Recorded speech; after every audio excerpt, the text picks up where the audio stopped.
My name's Eric Welander. Welcome to my channel. Today, I'm excited to talk about my impressions of the new HomePod Mini. So I've been using a pair of original full-size HomePods in my living room in a stereo pair just to listen to music and, of course, control my smart home with Siri. And, I've really enjoyed that. And I was really excited when Apple announced the HomePod Mini because it meant that I could do the same kind of a thing in my office with the Mini size speakers.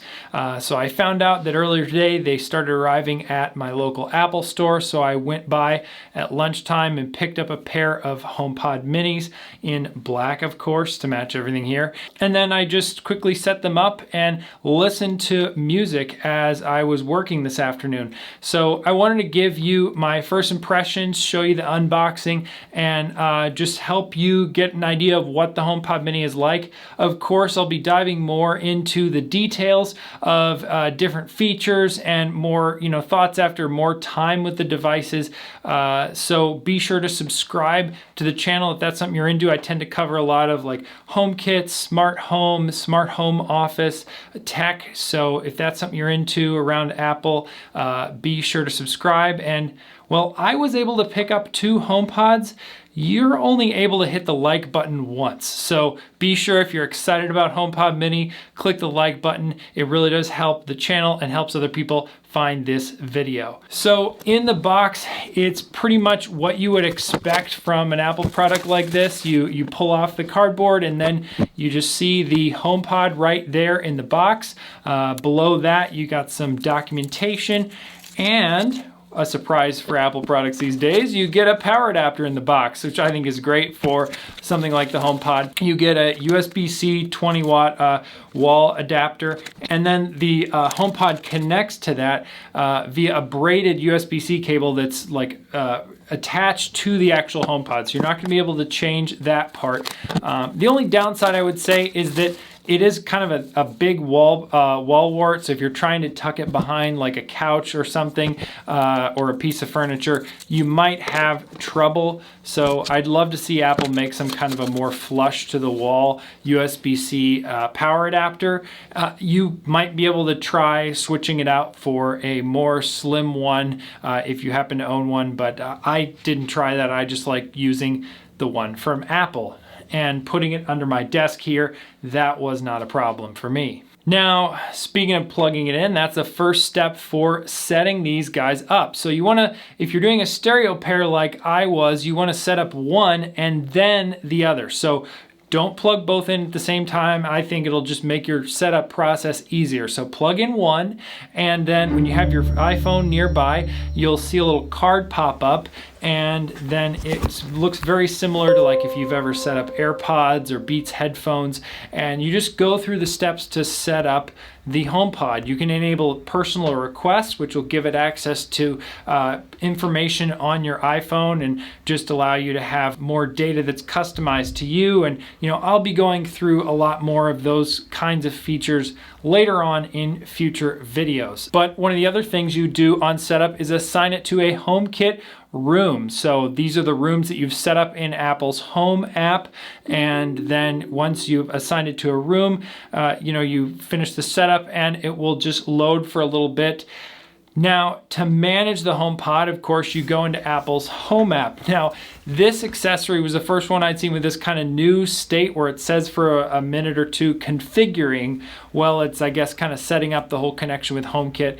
After that, though, you should be good to go with the first HomePod. And then you just want to take the second HomePod Mini, plug it in, and do the same thing where you have your phone nearby, and then the little card will come up.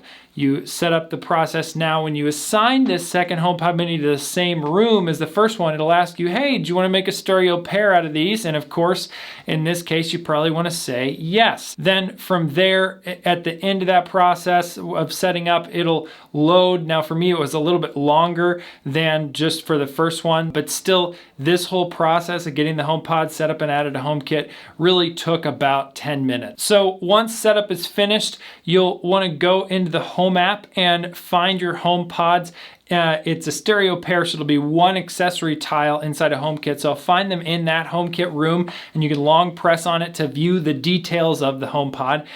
Now, mine did not ship with iOS 14.2 installed on the HomePods.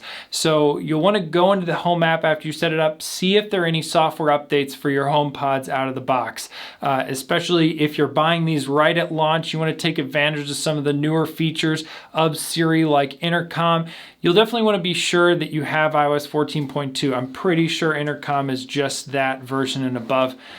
Don't quote me on that. But of course, that's something to keep in mind. Your HomePods will update automatically over time if you just let them be. But as you need to check on their settings or maybe manually get an update running right away, you can certainly do all of that inside the Home app. You can also configure the Apple Music account. One of the other handy things, you can decide whether the Apple Music account updates your listening history. So for example, down here, I have that on because I want that to influence my listening history within Apple Music. But the stereo pair of full-size HomePods we have in the living room, that frequently plays a lot of children's songs now that I don't want in my listening history. So I have that off for that HomePod so I don't see Baby Shark in my list of suggested music in Apple Music. Now, my first impressions is that for the size, these speakers sound fantastic. They are obviously not as loud and full as the full-size original HomePods, but they're pretty darn close. So I think a lot of cases where I would debate about maybe getting the full-size HomePods, you might want to try getting the Mini first and seeing if that works out. And if not, of course, you can upgrade to a larger HomePod. They had no problems filling my tiny little basement office here. It's about 8.5 feet by 11 feet with 7-foot basement ceilings. So pretty easy room for them to fill, but just the sound stage sounded great. Now, I think that's really where the stereo pair comes in. If you're really looking at the HomePod Mini as a speaker to play music on, I would strongly encourage you to look at getting a stereo pair. Now, the benefit, of course, of the way HomePods are set up like this, as you saw, we set them up separately. You could do that, on totally different days where, you get one HomePod, you see what you think of it, and then you can go out and get the other one maybe when you have saved up more money or whatever else. So I think that's a real nice benefit that you can make these a stereo pair either right away or later on down the road. And of course, as your needs change over time, you can split up the stereo pair, put the HomePods in different rooms, whatever makes sense for your life at that time. One other thing I did notice as like a first impression is as it's playing music, I felt like on this wood desk a little bit of a vibration as I have my hands there to type. So that really didn't bother me. And of course, that's more just physics of you put speakers on the desk. I think it's less about the HomePod specifically. So that's it for my first impressions. Thanks so much for watching. Be sure to subscribe and give this video a thumbs up if you liked it. And I'll see you in the next one. And yeah, a quick personal update. So my wife and I had twins not that long ago, and so I took a little bit of time off of YouTube. So if you've been noticing a gap of videos for a while on this channel, that was just because I have not had the time to make videos and put them on the channel. And I also just launched version 3 of my app Best Photos. So that was the other project I did sort of after the twins were born. As I launched that. I've been working on that for over a year. So that's another side project I have. So something you might want to check out as well. It's linked in the description below. Best Photos if you use Apple iCloud Photo Library. It's an app that helps you clean up and manage your photo library as you take lots of pictures. It may be of your children or pets or vacations or whatever. So again, thanks so much for watching, and I'm doing well, and I am looking forward to making some more content on this channel.